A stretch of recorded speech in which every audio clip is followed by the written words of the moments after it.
it's Greg Vincent here, founder of the Property Marketing Academy, where I teach real estate agents and property owners how to market property more effectively so that you can achieve a maximum price for the sale of your home and avoid underselling.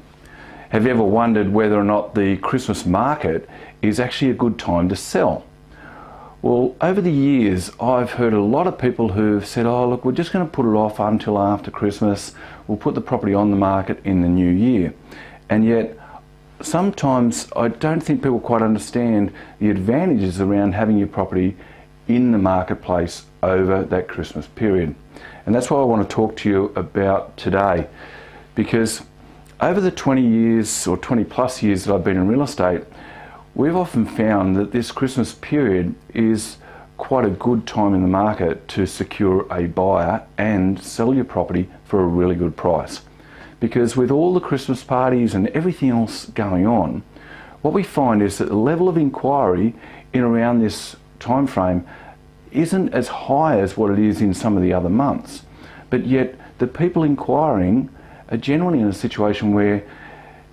they're more qualified to buy property purely because there are so many better things that they could be doing with their life, like going to Christmas parties or going holidaying and all those different things, but yet they're out actually looking at property. So if they're looking at property in this time frame, you'll generally find they are highly qualified. And that's one of the things I love about this part of the marketplace, is that it helps to go through the qualification process for me as an agent. So it's just something to be really mindful of. The other thing is that there seems to be a lot less stock that you're competing with during this time period, and people are in a situation where they're a lot more decisive, and they're in a situation where when they've got a limited level of stock available to view, then they will make decisions based upon what's there at that particular time, and they may be more likely to buy your property in that time frame than maybe once everything else comes on the market in January. So very, very important part of the market and a very important thing to consider. So these are just some of the tips that I've put together about this Christmas market. When you look at the old world of real estate, years ago we found that we might have even closed over the Christmas period just because you're out, there weren't enough people there to be in the cars driving them around. So, but nowadays people tend to go off and they'll meet you at the property, and it's really easy to facilitate that inspection. So, and the other side of it with the new world of real estate is that the internet now never sleeps. So it's working for you out there in the marketplace 148 hours a week. So having your property out there into the market and over the internet means that you're targeting a lot of people who are looking at property over this Christmas market period. So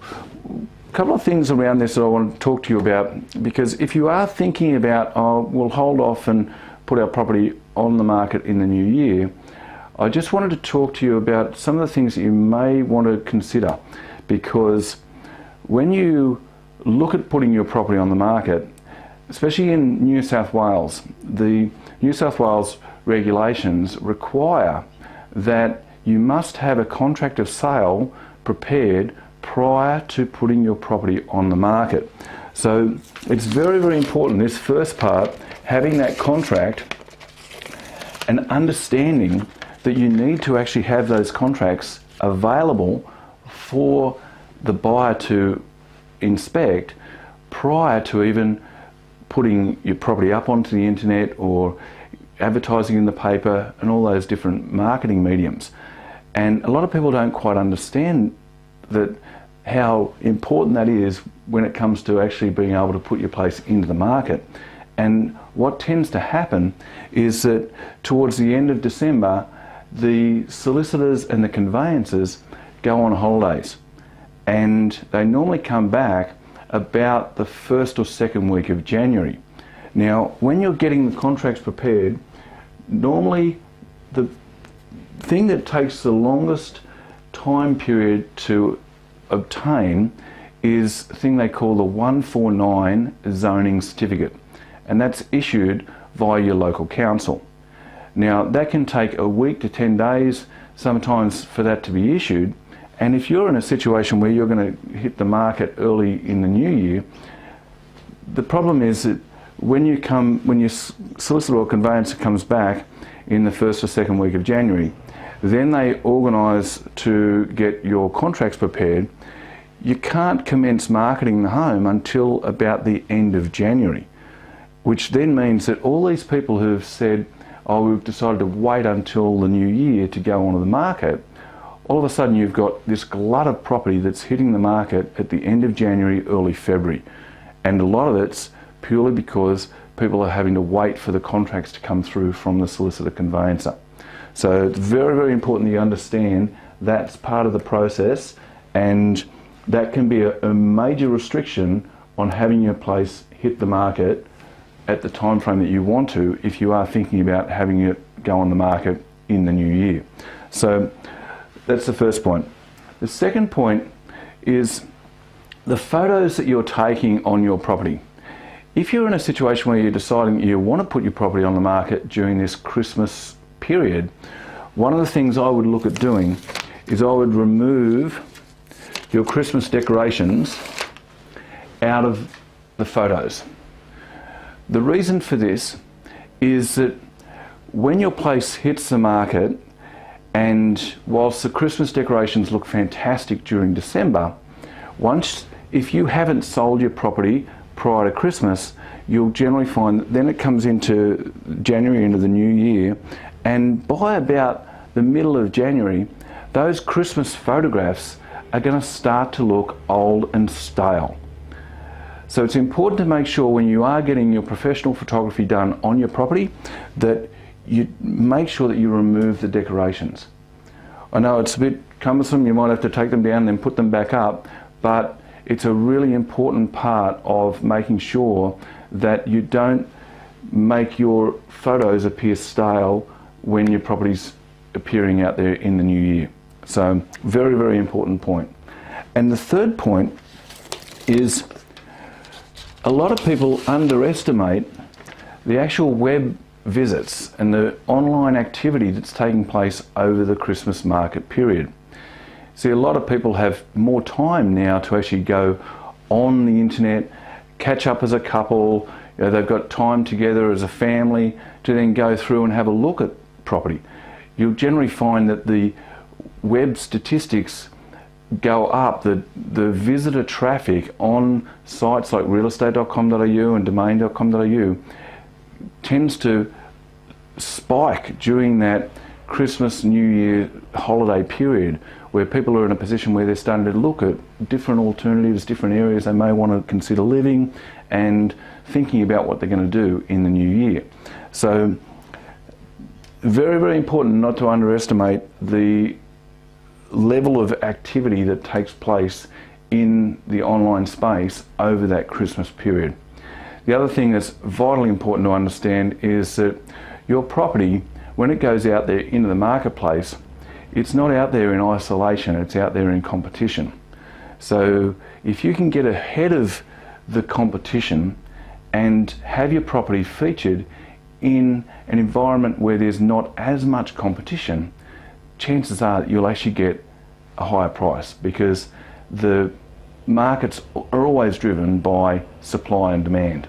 So it's a really, really important part of the market is to understand how this Christmas market environment does actually impact on property prices as well. The other thing that I'd also look at is by having your property in this marketplace, is that you're actually going to get the jump on the people who are waiting for their contracts from the conveyancer and the solicitor in that latter part of January. Because even if you decide that you don't want to actually have people coming through and you don't want to market your property during that Christmas, New Year sort of break, but if you want to hit the market in the first week of January, if you've got your contracts prepared and you've got your photography done, you've got everything ready, you can hit the market in the new year and get ahead of the competition. So probably one of the first things I would definitely look at doing after watching this video, I would get in touch with your conveyancer or your solicitor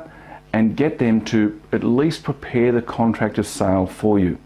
Because if you're watching this video, there's still time for them to get that done, just enough time for them to get it done prior to the Christmas break they're going to go on.